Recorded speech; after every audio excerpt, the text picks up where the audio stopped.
인터뷰. 모두를 위한, 모두를 향한, 모두의 궁금증 흑 인터뷰. 더불어민주당 원내대표 선거 매우 중요합니다. 최대 정당의 지금 원내 수장을 뽑는 선거입니다. 내일인데요. 아무도 몰라요. 그런데 매우 중요해서요. 얘기 나눠보겠습니다. 원내대표 후보로 박범계 의원 만나봅니다. 안녕하세요. 네, 반갑습니다. 안녕하세요. 원내대표 선거인데요. 박범계 의원은 늦게 이제 뛰어들었어요. 왜 뛰어들었습니까?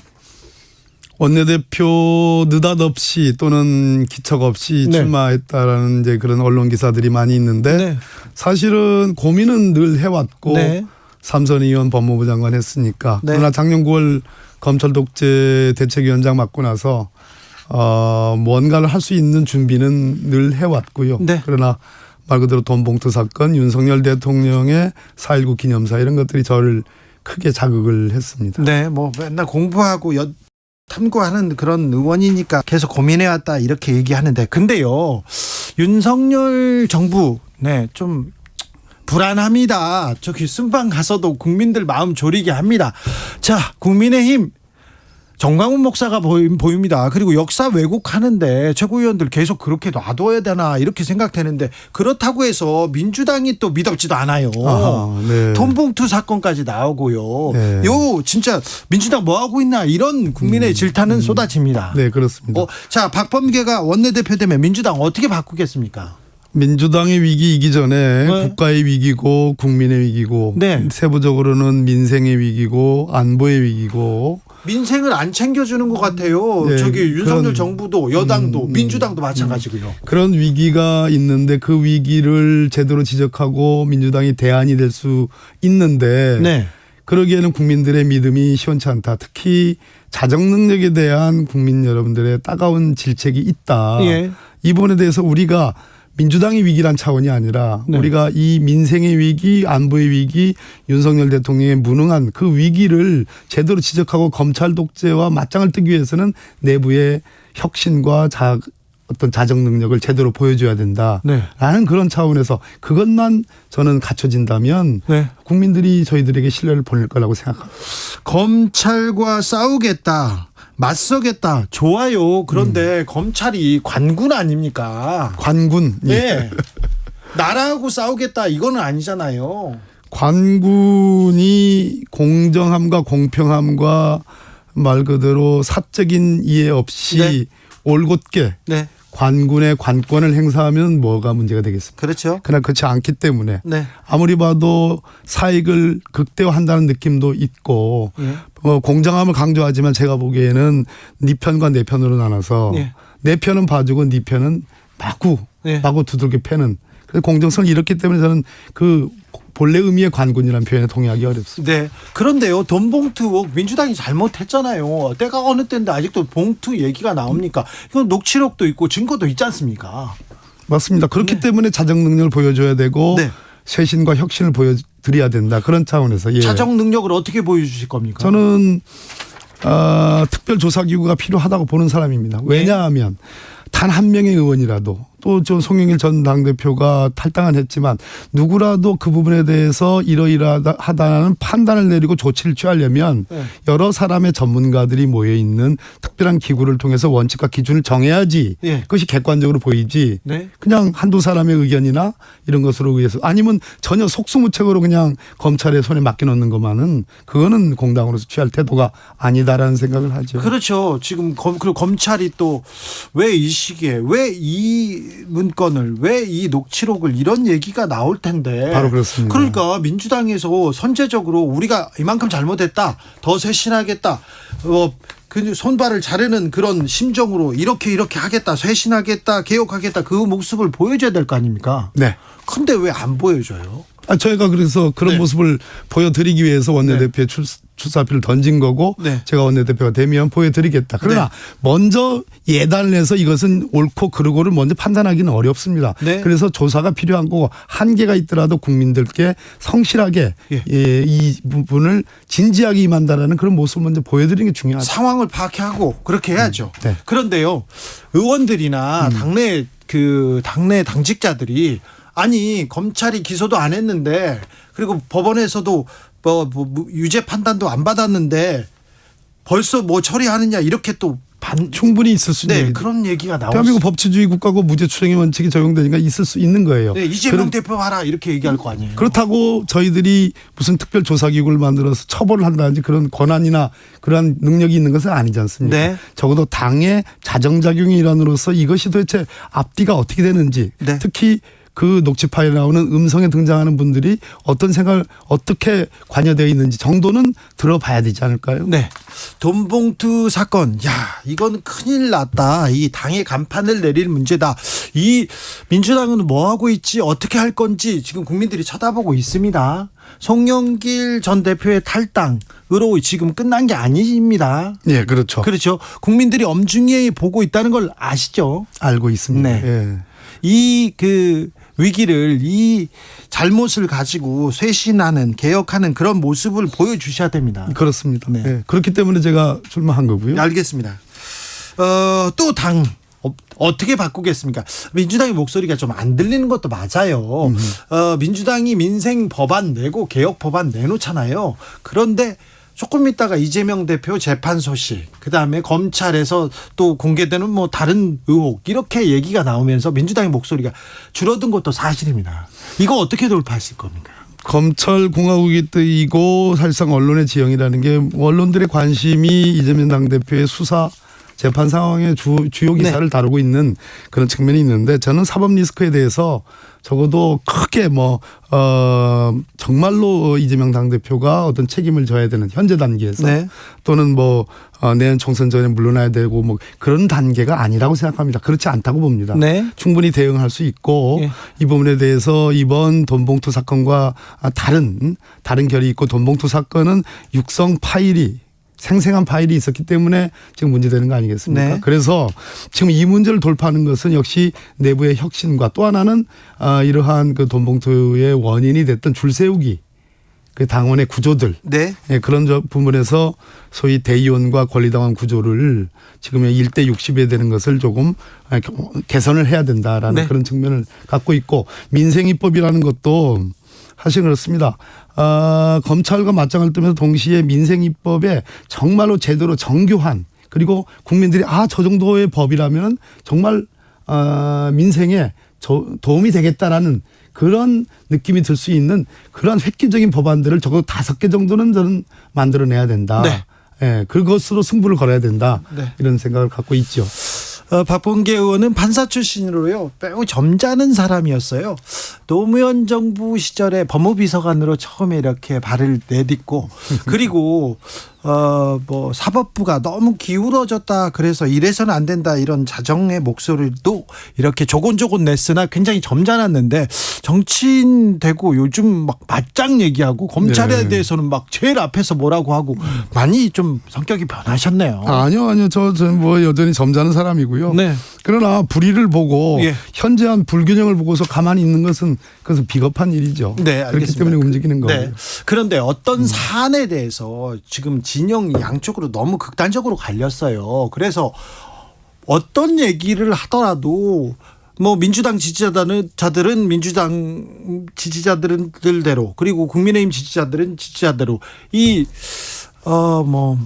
진영에 따라서 사안을 파악합니다. 윤석열 대통령이 일본 관련된 굉장히 좀 부적절한 역사에 부적절한 얘기를 했다 이런 지적이 나왔을 때도 민주당 지지자들은 반대하고 그랬지만 또 국민의힘 지지자들은 또 무작정 또 방어하기도 했습니다. 중간에 있는 사람들은 지켜보고요.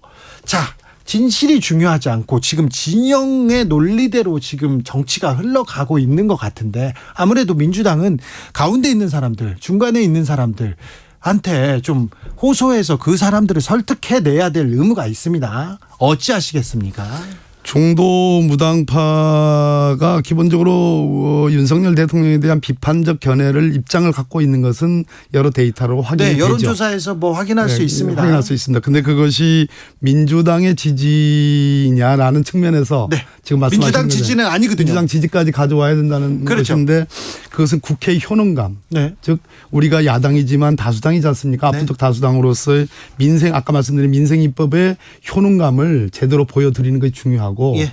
두 번째는 소위 말해서 중간지대라는 완전한 중간지대는 저는 없다고 봅니다. 오늘도 그런 토론이 있었는데 우리 다수의 국민들이 심지어 중도 무당층의 국민들까지도 윤석열 대통령 들어서서 민주주의가 후퇴하고 소위 자유와 공정이라는 측면이 후퇴하고 본인은 강조했지만 네. 그것이 후퇴하고 있다는데 상당수가 동의하고 있거든요. 네. 이 부분에서 민주당이 정말로 아까 제가 말씀드렸듯이 혁신과 어떤 자정 능력을 제고하고 민생 입법으로 돌파하면 네. 저는 그분들이 민주당을 지지할 거라고 생각합니다. 자, 이재명 대표가 김건희 여사 조명 사용을 주장했다가 그 고소당한 장경태 최고위원을 보고 이런 얘기 했어요. 제가 봐도 조명 같은데 저도 고발하시라. 그래서 고발을 당했습니다. 요런 고발했습니까? 고발했어요. 오늘 그 시의원인가 하는데. 네, 서울시의원이었습니다. 네. 이런 대응은 어떻게 보십니까? 당대표의 대응. 네. 옆에서 늘 함께 의논하고 민주당을 이끌어가는 그 장경태 최고위원의 그 견해. 네. 제가 보기에는 그건 견해입니다. 네. 근데 그 팩트가 아니고 견해거든요. 네.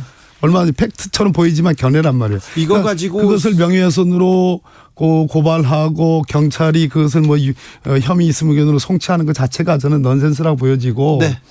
저 이재명 당대표께서 항상 같이 일하고 같이 상의하는 최고위원을 그런 걸로 사실 그런 명예훼손으로 거는 것 자체가 사실 민주주의의 후퇴라는 그런 측면이 있거든요. 권력이 그렇게 하는 것이. 네. 거기에 대해서 유죄 의견으로 송치하는 것 자체가 예. 민주주의 후퇴이기 때문에 그것에 대해서 그걸 지적한다. 당대표가 지적한 거 아닌가 네. 하는 생각이 듭니다. 김건희 여사 뭐 당선되면 자숙하겠다고 하는데 계속 보폭 넓히고 있다. 그래서 민주당에서 김건희 여사 대통령 배우자법 발의하겠다. 이 얘기 나왔는데 이거는 어떻게 생각하세요? 거의 여사 자신이 지금 국정에 관여하는 관여의 정도와 폭과 속도와 규모와 종류를 보면 네. 사실 제가 보기에는 법 위반 소지가 있어요. 법 위반이라고요, 이게. 아니, 영부인인데요. 영부인이 국정에 그렇게 관여할 수 있는 근거들이 없습니다. 그러니까 제2부속실을 통해서 대통령의 의전과 관련된 네. 일부 제한된 범위의 활동은 가능하지만 이 정도의 규모라면 그건 곤란하고요. 심지어 제2VIP냐라는 그런 세간의 그러한 비판도 있는 거 아니겠습니까? 네. 그런 측면에서 그런 법을 얘기하는 차원도 일종의 오죽했으면 그랬을까 하는 생각이 듭니다. 네. 자, 민영배 의원은 꼼수 탈당했다 이런 좀 비판을 받았는데 꼼수 복당했다 이런 얘기까지 듣고 있습니다. 욕먹는 김에 그냥 속전속결로 모셔오자 이렇게 보도가 되던데요. 그렇게 볼 일은 아니고요. 예. 탈당한 지 1년이 됐고 네. 전제되는 저도 그렇게 주장한 사람입니다만 국민들께 양해를 구했으면 좋겠다고 했는데 네. 박홍근 원내대표께서 국민들께 양해를 구한다는 표현을 썼고 그런 측면에서 저는 복당이라고 생각을 합니다. 헌재 결정에 좀 배치된다 이렇게 볼 수도 있어요. 법률가니까 입법 과정의 절차상 문제를 네, 헌재에서 헌재가 그렇게 판단했고 네, 그 부분에 대해서 저는 유념하고 있습니다. 그렇습니까? 네. 민주당에서도 유념합니까? 자, 윤석열 대통령이 지금 미국 가 있는데요. 한미 정상회담 어찌 보셨어요? 제가 예측한 대로 역시 테이블 위에는 경제와 민생은 빠졌고 네. 소위 인플레이션 감축법이라든지 또는 뭐 반도체 규제법 관련된 의제는 논의는 했다고 하나 역시 주요 의제는 아니었고 네. 무슨 타결해 본 것도 아니고 네. 결국은 핵 협의기구 뭐 그런 것을 지금 발족하기로 한 거 아니겠습니까? 워싱턴 선언을 했습니다. 예, 워싱턴 선언을 했는데 저는 이 지점에서 묻고 싶은 게 있어요. 그러면 북한 핵을 전면적으로 인정하고 네. 그 뒤에 앞으로 북핵을 포기시키려는 그런 외교적 노력은 한미 당국이 그러면 이제 포기한 겁니까? 이것은 어마어마한 역사의 후퇴 아니겠습니까? 더군다나 북한이 핵을 쏘서 한 방 때리면 거기에 대응한다라는 그러한 합의인데 아니 절대 있어서는 안 되는 일이죠. 한 방 맞고 그럼 시작할 거예요? 아니요. 한 방 안 맞을 돼요. 용의가 있어요? 그러면 안 되는 거 아니겠습니까? 네. 그런 측면에서 뭐 상당한 정도로 이러한 위기 자체가 지난 문재인 정부에서 우리 국민들이 느꼈던 위기가 아니잖아요. 네. 그래서 제가 아까 안보의 위기를 초래한 것이다. 저는 그런 차원의 이번 한미 정상회담에서 높은 점수를 주기가 어렵다 이렇게 생각합니다. 네. 자, 더불어민주당이 정권을 잃었습니다. 정권을 잃고 나서 나서도 그렇다고 국민들의 마음을 사고 있다 이렇게 생각하는 사람들은 많지 않을 거예요. 자, 어려운 시기입니다. 네. 획기적인 변화가 필요합니다. 혁신과 개혁 그리고 뭐 뼈를 깎는 노력 같은 게 보여야 되는데 좀 안 보여요. 네, 그렇게 보이니까. 네, 돈봉투 사건 나왔는데도 이 외부에서 이제 이런 동력을 가지고 이거는 뭐 손발을 자르면서 잘못을 구해하고 쇄신해야 되는 그런 상황인데도 뭐 하고 있지 이런 생각이 드는데 이게 정치가 국민들의 마음을 사는 일인데 마음을 못 사고 있는 것 같아요. 저는 돈봉투 사건 뭐 등등 또 무슨 노트니 이런 사건 네. 뭐 이런 것들을 지금 언론에 등장하고 있지 않습니까? 철저한 자정과 혁신을 주장합니다. 네. 그렇지만 이것은 민주당의 그러한 변화와 혁신을 통해서 이 주요 모순은 지금 우리 국민들이 느끼는 주요 모순은 윤석열 검찰 독재 정부, 예. 검찰 정부의 그 말 그대로 달리는 폭주하는 기관차를 누가 멈춰 세울 것인가, 그리고 민생을 제대로 돌보는 그러한 주체가 누가 될 것인가의 문제이기 때문에 두 가지는 해줘야죠. 민주당이. 그러기 위해서 지금 첫째는 경고를 좀 하겠습니다. 지금까지 돈봉투 사건에서 우리의 자정, 그것은 제가 원내대표가 된다면 그렇게 하겠습니다. 그러나 그렇다고 해서 지금 뭐 여러 가지 흘리면서 수사의 기간이라든지 수사 시점이라든지 또 무슨 뭐 노트니 이런 얘기 나오는 것도 경고를 하는 차원에서 네. 일종의 말씀을 드리는 겁니다. 네. 그렇게 하지 마십시오. 네. 예, 윤석열 정부의 검찰. 네. 지금 이 수사를 빨리 공정하게 뭐가 결론을 내야지 질질 끄면서 내년 총선까지 뭐 이렇게 시간표도 그 검찰의 뭐 타임 테이블대로 타임 스케줄대로 가져간다면 네. 그것은 말 그대로 말이 안 되는 네. 강력한 경고를 드리는 것이고 네. 마찬가지로 무슨 노트니 하는 것도 그것이 뭐가 있다면은 네. 수사하십시오. 네. 그러나 아무런 저거 없이 계속 이렇게 언론에 흘리면서 언론이 어떤 과정에서 그것을 취재했는지는 모르겠으나 검찰이 이 부분에 대해서 만약 또 다른 네. 뭐 시간표대로 조절을 한다면 그것 역시 기획수사라는 의혹을 벗어나기 어렵다는 네. 측면이고요. 네. 그것에 대한 강력한 경고와 강력한 어떤 메시지를 드리면서 동시에 예. 민주당이 이제는 정말로 아주 고도의 기민하고 고도의 정밀한 그러한 리더십으로 그러한 민생, 아까 말씀드렸듯이 뇌관을 때리는 민생입법 5가지라도 제대로 해내는 게 중요하다. 네. 그것에 민주당 의원들이 모두 분열하지 않고 통합의 한 길로 매진하면 저는 국민의 마음을 얻을 수 있다고 생각해요. 이재명 대표는 그 검찰 수사를 지켜보자는 쪽인 것 같아요. 당내에서 할 수 있는 일이 많지 않다 이런 입장이던데 이거 원내대표가 되시면 여기 입장이 조금 갈리네요. 대표로서는 그럴 수밖에 없다는 측면이 있습니다. 대표가 다르고 원내대표가 대표가 어찌됐든 네. 저희들은 검찰 독재 탄압이라고 보고 있는데 어찌됐든 수사받고 있고 기소되어 있는 것도 사실이지 않습니까? 네. 그렇기 때문에 보다 전문가로 구성되어 있는 기구를 통해서 네. 객관적인 기준들을 만들어내고 그 기준에 따른 처리를 하는 것이 저는 합리적이고 네. 근거 있는 얘기다라는 얘기를 하는 거죠. 그렇죠. 검찰이 또 어떤 녹취록이 나올지 어떤 노트가 나올지 언제 나올지 이걸 어떻게 계속 지켜만 보는 것도 이거는 또 민주당 지지자들이나 다른 국민들 너희들 뭐하고 있냐 이런 얘기 나올 것 같아요. 그렇죠? 그렇습니다. 예. 네. 알겠습니다. 이재명 대표에 대한 체포 동의안이 또 올라옵니까? 그걸 제가 어떻게 알겠습니까? 아니 그래도 좀 법무부 장관도 하셨고 법은 이렇게 제일 잘하시는 분이니까.